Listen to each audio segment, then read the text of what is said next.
how long do you think it'll take before, people like the majority of Cleveland Browns fans come around and say, all right, let's go ahead and fully get behind him, and give him that push? I think he's always going to be like KD on the Warriors.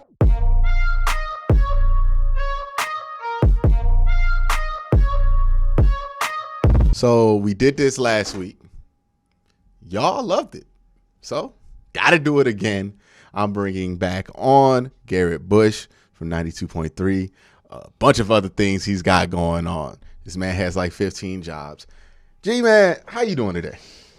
Hey, Q, man, I'm in the building, man. I'm doing real good, man. How you been doing, bro? I haven't seen you. I haven't asked you what made you cut your hair, man. What made you get it? Oh, wow, that's a long time. I just wanted to cut my hair. Got tired of taking care of all of it. I wanted waves. You know what I mean? Yeah. I just wanted to. So how when did you officially cut it? What, December? Yeah, it's been a minute. No, was too. it December or January? It's been almost a year at this point. But yeah, January. Yeah, long hair is difficult to deal with. You gotta, it's a lot, man. You just be doing them, like, man. Then your sides, you be like, I got a taper. There's a lot of extra going on here. So and when I'm at the gym and you got like all the hair that you have to tie up, put in the do-rag, it messes with your neck when you do like a bench press. And it was just inconvenient. It was just like, I don't like doing this. I have to like take 35 minutes to do my hair in order to go out anywhere. And it was just like, I wasn't feeling the look. I was like, let me just try something different. So, I'm just trying stuff different out here. Speaking of different, that was the reaction.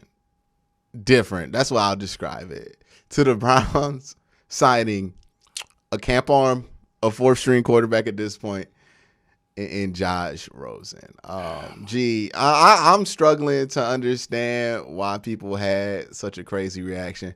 I feel like it's just boredom. People are bored and just want to, ain't got nothing else to react to, so we just going to react to this. Maybe it's anxiety about not knowing what the Watson situation is, even though if you've been watching this channel, I've been telling you, strap in. We probably not going to find out till closer to the season start than what people have been telling you, because they've been telling you since when? March. They've been telling you since March. It's happening next week. What did I tell you? I have been telling maybe you. it's on the 4th of July dump. They gonna dump. It's the weekend dump. They're gonna get the holiday 3-day weekend. They gonna have all the stuff out. No. They doing you. They like with this stuff, and when they tell you, when the suspension's coming, y'all ever have that dude? I had a single mom growing up, and she sometimes would have her boyfriends over. And I feel like y'all getting that treatment. You know how they be doing? They be like, oh yeah, I'm gonna come by next week and get you this game. Oh, you gonna give me this game? Next week come. Oh, I get paid next week. I'm gonna get you that game next week. All right. Mm-hmm. Yeah. I got that NBA Jam. I got the NBA Jam for you. You want that? Hey, look, them J's come out top of the month. Top of them. I got you. I got you, homie. GBUSH, I'm still waiting from a Nori EP from a dude named Mark that tried to tell me he was about to get me that new Nori, all right, in 2000 and whatever. Okay, I'm still waiting. Capone and Noriega? You was a Capone and Noriega? Yeah, it was a what you trying to do? Nothing. I was jamming to it. I was like, you want the album? I'll get it to you next week. Next week happened. And then we still sitting in the same spot, right? I still don't got that CD. So that's what I'm saying. Every time we hear these reports, man, it's coming next week. It's coming next week. It's going to come when it come. It's like being at your grandma's for Thanksgiving and you trying to stand in the kitchen, watch her cook. Grandma, what food going to be ready? When it's ready. When it's ready. When it's ready. And wash your hands. Watch pot don't boil any faster, son. You might as well just play some Mario Kart, whatever it is, what you play, Call of Duty, Madden, whatever it is that you are into. They got that college knockout in the new Madden, in the old Madden right now. Check that out. Right, you know what I mean? Right. Kill some time. Watch my videos. But don't sit here scrolling up and down Twitter waiting for that suspension. But nonetheless, we strayed far from the main point, right? Josh Rosen was the main point we was trying to get to. What was up with that? What do you think? I'll ask a serious question. Do you think this is an indicator of what the Browns feel like the Deshaun Watson suspension length is going to be, that they brought in Josh Rosen, who was cut from the Atlanta Falcons as a fourth-string quarterback last year? They listen, man, and I be trying to tell people a lot, man. Don't you guys don't got to get up in arms. This is a minimal. This is minimalski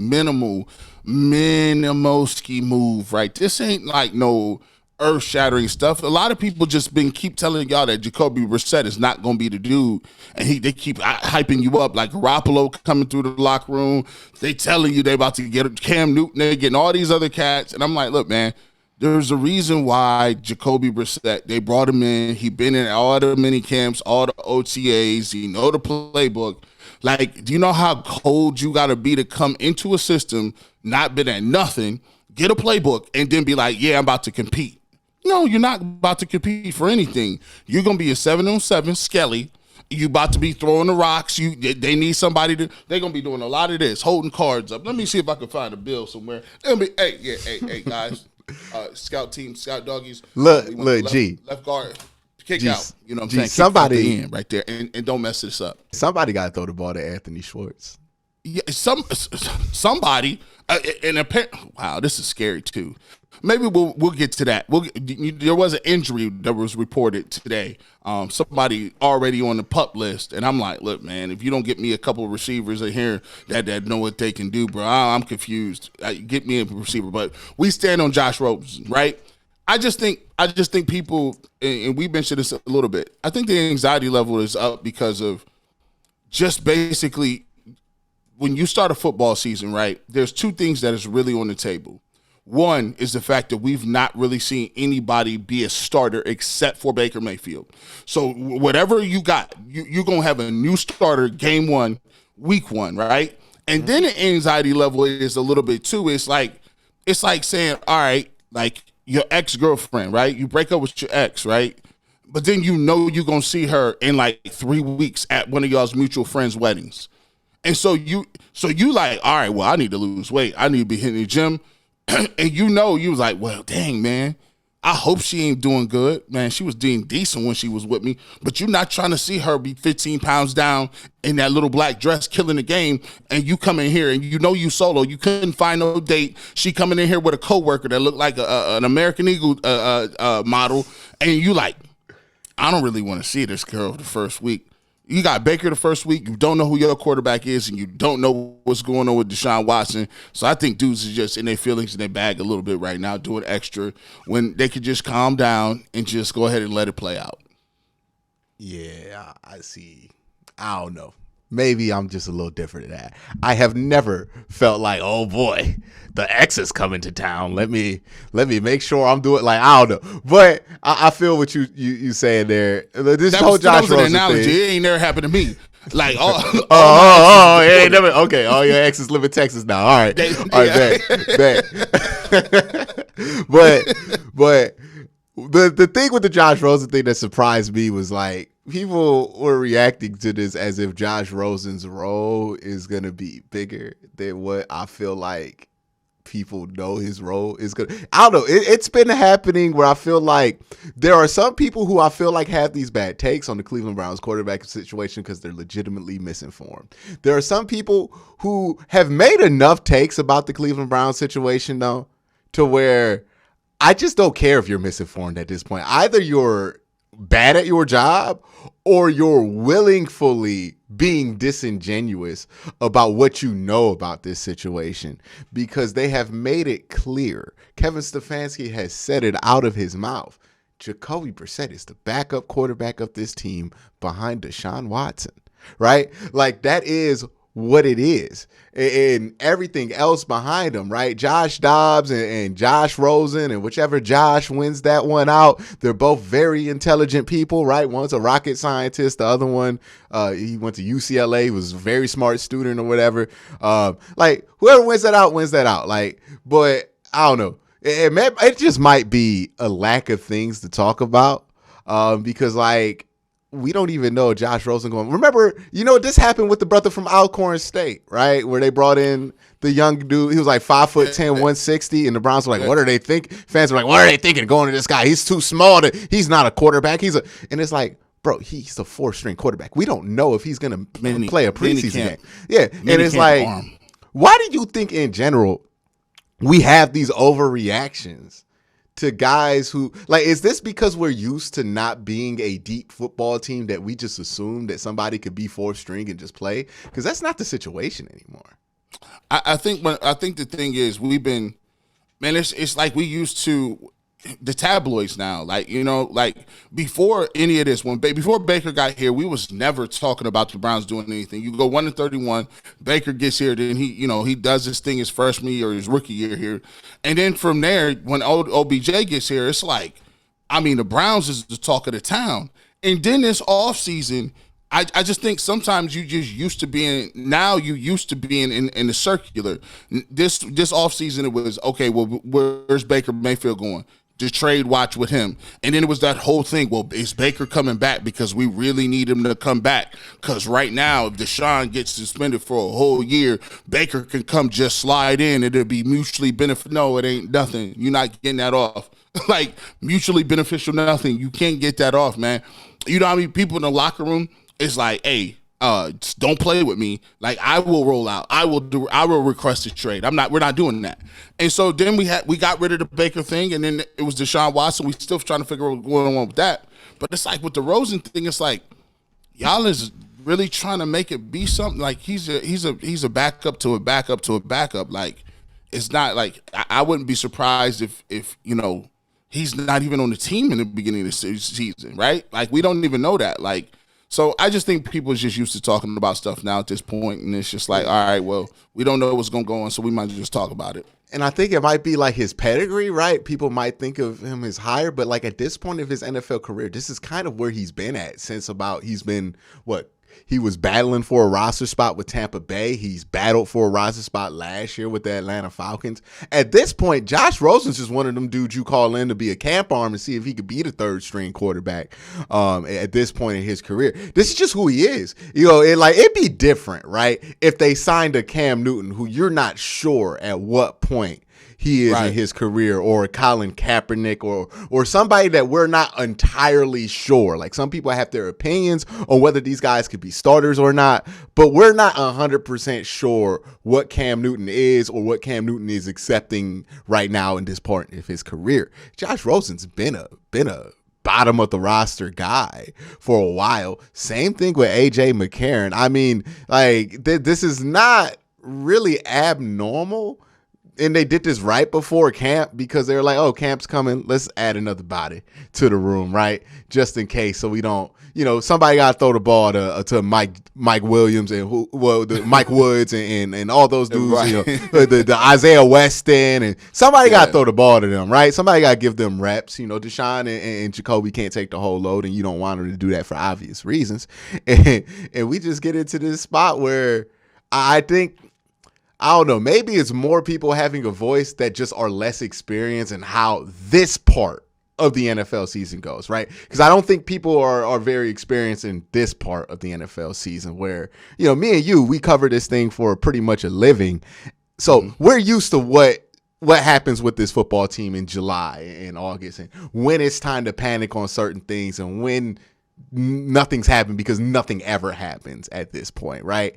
And maybe I'm thinking if I give people the benefit of the doubt, maybe they don't normally follow the team at this point. So they just hear Josh Rosen go, oh my goodness, that's what we're doing.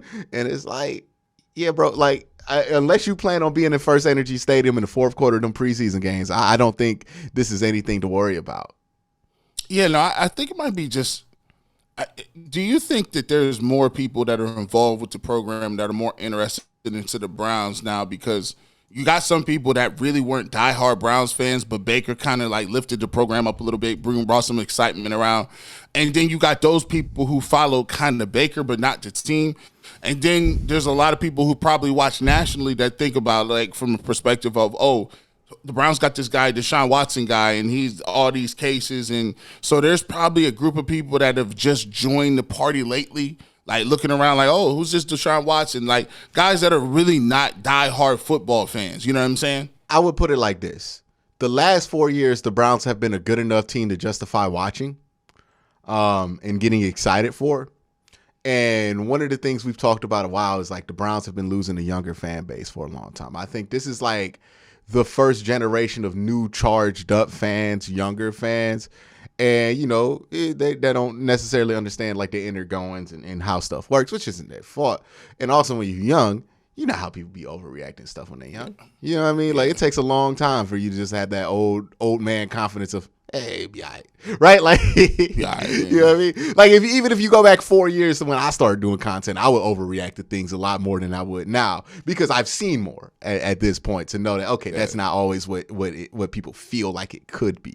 Right. And like, I feel like it's more or less these are newer, younger fans who might have like been light Browns fans before, but now that the Browns have been interesting for the last 4 years, they're transitioning into diehard Browns fans, and they're like figuring out this whole July struggle, right? Where ain't nothing going on. It's a bunch of stuff looming, and it's like, I don't know how to do it. I don't think this is the old heads in the Browns audience that's really freaking out over this, because, well, we done seen the Browns. Remember Brock Osweiler?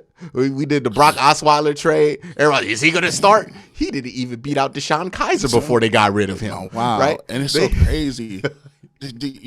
So you got, and then the RG3 era where he was like, is RG3 gonna make a resurgence? Like, and it's just like, see, we have been through those wars as diehard Browns fans, because we have been striped in that way. I feel like this is just another generation of Browns fans, which I'm grateful for. The young people out there watching, come on now, like, that are just getting their stripes in, and they see Josh Rosen and they're like, I remember Josh Rosen. Is he gonna?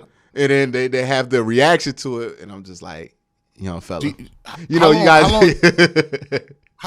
How long you think it'll take?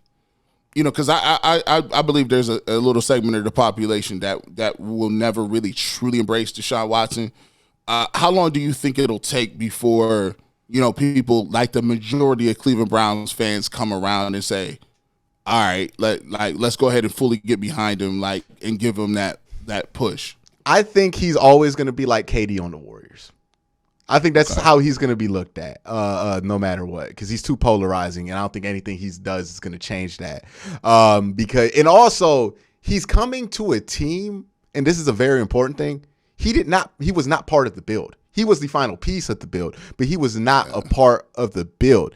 So when this team does something that we've been like since 2018 begging this team to do, if they get to the Super Bowl, win the Super Bowl championship game, we're going to be talking about Myles Garrett. We're going to be talking about Joe Batonio. We're going to be talking about Nick Chubb, Kareem Hunt, the people who have been here for a while. Because KD was the best player on the Warrior teams, and Watson might be the best player on the Warrior teams, but that was Steph's team.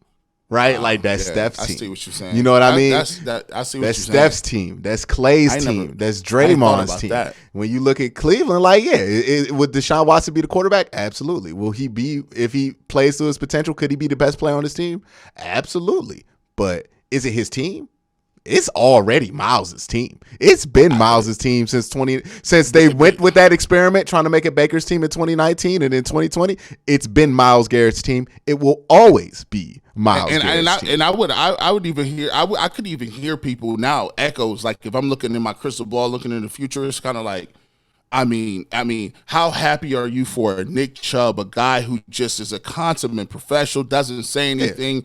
Yeah. If you would say that Deshaun Watson is the best player in the team, we couldn't argue with that. But if you say who's the heart and soul of the team, there you go. And I'm like, man, how many I can dudes see that happen. Remember the Browns' first run? It was a bunch of y'all. Now, y'all ain't going to admit to it now, but it was a bunch of y'all that loved Kyrie more than LeBron, right? Because y'all had all that baggage with LeBron James. When y'all brought that into that whole situation with how he left the first time. But Kyrie was yours at that time.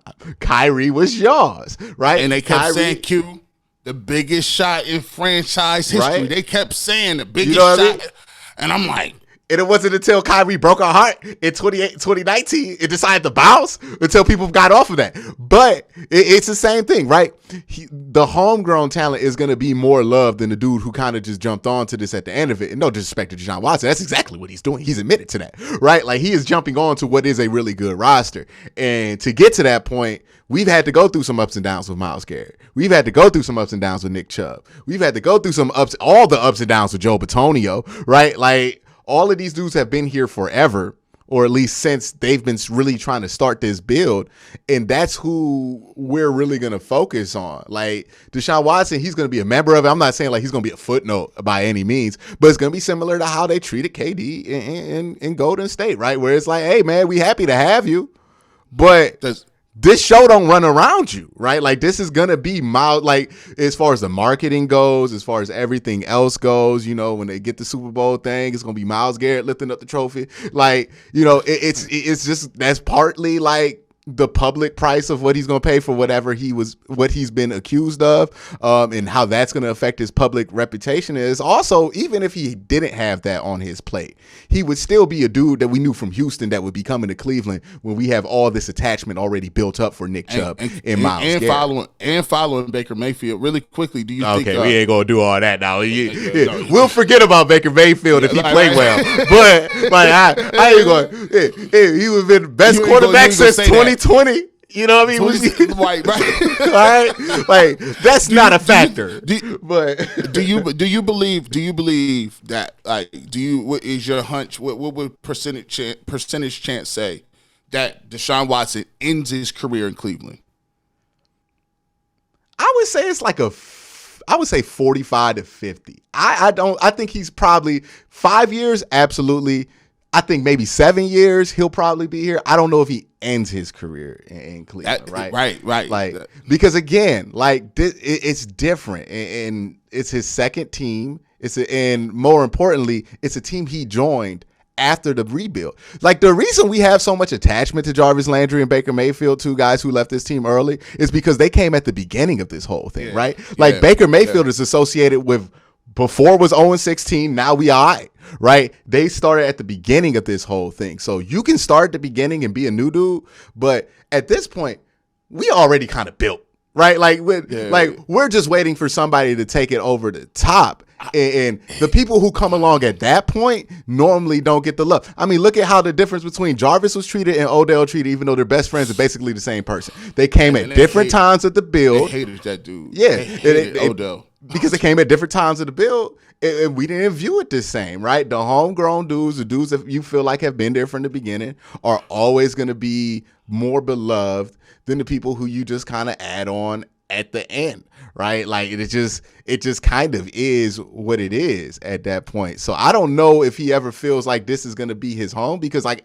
I don't know if that ever, like, too many players are really good here. Denzel Ward, we haven't even talked about him. Denzel Ward, he's from here, right? Kareem Hunt, he's from here. There's too much of already like big attachment for him to get the same love that he got in Clemson. It's not going to be like that for him out here, right? Like he would have to. I think he would have to put up. He'd have to win multiple Super Bowls, and I mean, look what KD was doing in Golden State. And the second he left, they was trashing him. You know what I mean? Like, I don't even think it matters what he does. KD got 2 NBA Final MVPs and played the best basketball of his career in Golden State. And the second he left and Steph won, it was all that slander. Like it's love for having you right now, but you ain't it. He ain't the one that he came up with, right? It's different when you came up with somebody and when you at the top and you just got a new coworker. Like it's different. By the way, I think we're the only people that actually talked about that. Like, I think we're the only people that really touched on that, like that topic of like, oh, he gonna be one of us or not.